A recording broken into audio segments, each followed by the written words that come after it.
আসসালামু আলাইকুম। Hello everyone. আজকে আমি আপনাদের দেখাবো কিভাবে প্রাকৃতিকভাবে চুলকে লম্বা, ঘন ও স্বাস্থ্যবান করা যায় মেথি দানার সাহায্যে। মেথি দানা শুধু চুল লম্বাই করে না, চুলের গোড়াকে শক্ত করে, চুল ঝরা কমায় এবং স্কাল্পের স্বাস্থ্য ভালো রাখে। চলুন দেখি কিভাবে। 2 চা চামচ মেথি দানা নিন, 1 কাপ গরম পানি, 1 চা চামচ নারকেল তেল বা বাদাম তেল। মেথি দানায় নিয়াসিন, প্রোটিন ও ফেনুগ্রিক অ্যাসিড থাকে, যা চুলের গোড়া পুষ্ট করে এবং চুলকে বৃদ্ধি করতে উৎসাহিত করে। নারকেল তেল বা বাদাম তেল দিলে চুলের শিকড়ে ভিটামিন ই যোগ হয়, যা চুলকে আরও মসৃণ করে এবং শক্ত করে।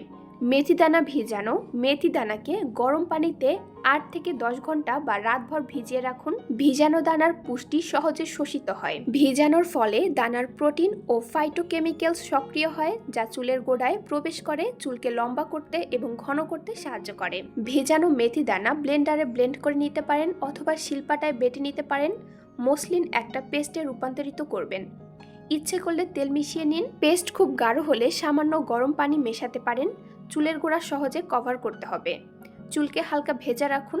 পেস্ট স্কাল্প থেকে শুরু করে চুলের পুরো দৈর্ঘ্য পর্যন্ত মেখে নিন। হালকা মাসাজ করুন যাতে রক্ত চলাচল বাড়ে। মাসাজ করলে স্কাল্পের ব্লাড সার্কুলেশন বৃদ্ধি পায়, যা নতুন চুল বৃদ্ধি করতে সাহায্য করে। 30 মিনিট থেকে 1 ঘন্টা চুলে রাখুন। এরপর মৃদু শ্যাম্পু দিয়ে চুল ধুয়ে ফেলুন। সপ্তাহে 2 থেকে 3 বার ব্যবহার করা সবচেয়ে কার্যকর। নিয়মিত ব্যবহার করলে চুল হবে লম্বা, ঘন, ঝরা কমবে এবং চুলের শিকড় হবে শক্ত। চুলে হালকা তেল মাসাজ করুন প্রতিদিন রাতের আগে। হিট স্টাইলিং কম ব্যবহার করুন। স্বাস্থ্যসম্মত খাদ্য এবং পর্যাপ্ত পানি পান করুন। দেখলেন তো কত সহজ এবং প্রাকৃতিক একটি রেমেডি। নিয়মিত ব্যবহার করলে আপনার চুল হবে স্বাস্থ্যবান, শক্ত ও দ্রুত লম্বা হবে। যদি এই টিপস পছন্দ হয়, লাইক দিন, শেয়ার করুন এবং সাবস্ক্রাইব করতে ভুলবেন না। এই ছিল আজকের ভিডিও। ভালো থাকবেন সবাই। আল্লাহ হাফেজ।